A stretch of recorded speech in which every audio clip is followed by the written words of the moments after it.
majority of Kenyans are astonished, perturbed and disturbed by the statements, threats and intimidating utterances from the Azimio Brigade threatening to move to the ICC against the duly elected, legitimate Deputy President of the Republic of Kenya.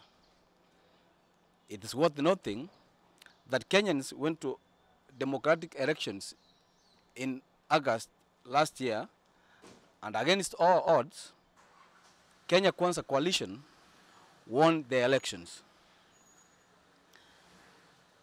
Thereafter, the Azimio Brigade exhausted all the avenues for recourse, constitutional, culminating into the appearance at the apex court of Kenya, the Supreme Court, whereby President William Samuel Ruto was duly declared a winner of the said elections.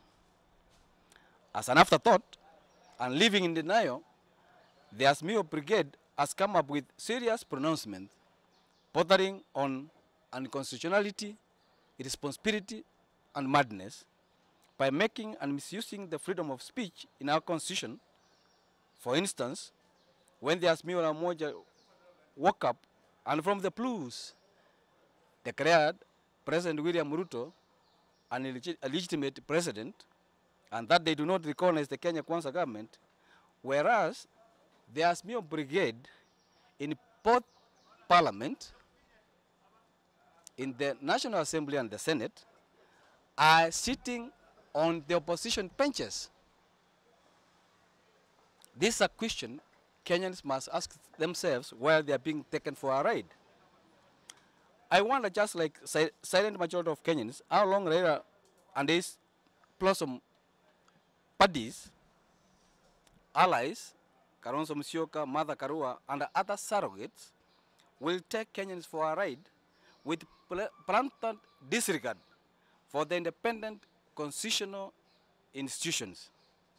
For starters, it is Raila Odinga, after the 2007-2008 elections debacle, who single-handedly brought Chairman Isaac Hassan to be the chair at the IPC. Isaac Hassan, while delivering his mandate, stood by the Constitution of Kenya in that election, whereby in 2013, Raila Odinga lost the elections. Thereafter, what happened? Isaac Hassan became an enemy. Thereafter, it is Raila Odinga who single-handedly brought on board Wafula Chebukati as the new chairman of IPC. In the last elections, when Wafula Chebukati stood for the Constitution of Kenya and the Fidelity for the Law, he became an enemy. These are questions which Kenyans are asking.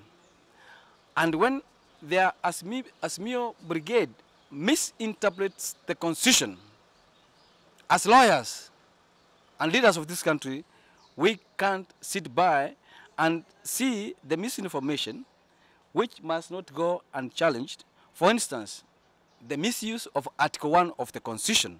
The recent Mandamano deaths, looting, and loss of property has not been sufficiently condemned by Raila Odinga, other than the failed threats and attacks to take the Deputy President, His Excellency Ligati Gachagua, to the ICC. The same script started by ODM Brigade in 2007-2008, where former President Uhuru Kenyatta and the current President William Ruto were taken to the ICC. The same game is now back. Those who are targeting the Deputy President of the Republic of Kenya, Rigathi Gachagua, are not targeting the Deputy President. In fact, their target is the President of the Republic of Kenya, William Samuel Ruto. Let me warn the Azimio Brigade that their machinations will come to naught. There is no way the Kenya Kwanza government is going to break the Constitution. President William Ruto took an oath of office to protect, defend the Constitution. Those pushing him to break the Constitution are in for a rude shock. The clamor for bipartisan talks to be held outside Parliament, akin to the Kofi Annan Serena talks, is a trap by the Azimio Brigade, so that President William Ruto can break the Constitution by following the trap. The current 2010 Constitution does not allow any negotiations to be done outside Parliament. If President William Ruto falls this trap of holding bipartisan talks outside Parliament, any Kenyan can move to court under Article 258 and seek an impeachment. If the Azimio Brigade love this country, let them send their representatives in Parliament, have the talks to be held within the confines of Parliament. Last but not least,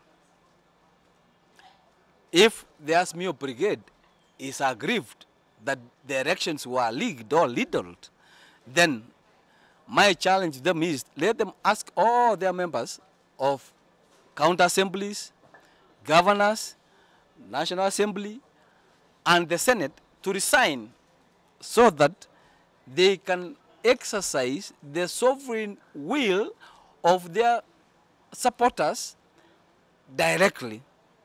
They cannot have their cake and eat it.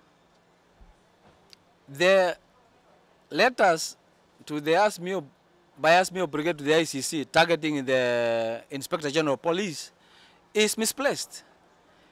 The Constitution of Kenya has constitutional organs. For instance, the Independent Police Oversighting Authority is there to investigate all excesses by the police. Such letters are just mere threats and intimidations. The Constitution of Kenya 2010 is sufficient with safeguards on any violations. The Azimio Brigade are just operating outside the Kenyan Constitution. And then I wonder if they disobey the Supreme Court ruling. They go out and in demand manner, when the police protect property, lives of the people, they are called that they have done excesses. It's a tragic event, but we have constitutional institutions in this country which are fit to deal with any issues or excesses. ICC is not a Komba market. It's not Kirinyaga Road where you just walk and without any reason and walk in, walk out. Kenya is a signatory, is a member of the ICC, and the ICC court has processes, procedures on how to deal with issues. So those letters are just smoke screens to intimidate police officers who are working tirelessly following the Constitution. And if there is any violation, I am stressing that we have institutions here, we have human rights bodies, the LSK can take up such matters, and aggrieved citizens can get their recourse, not at the ICC.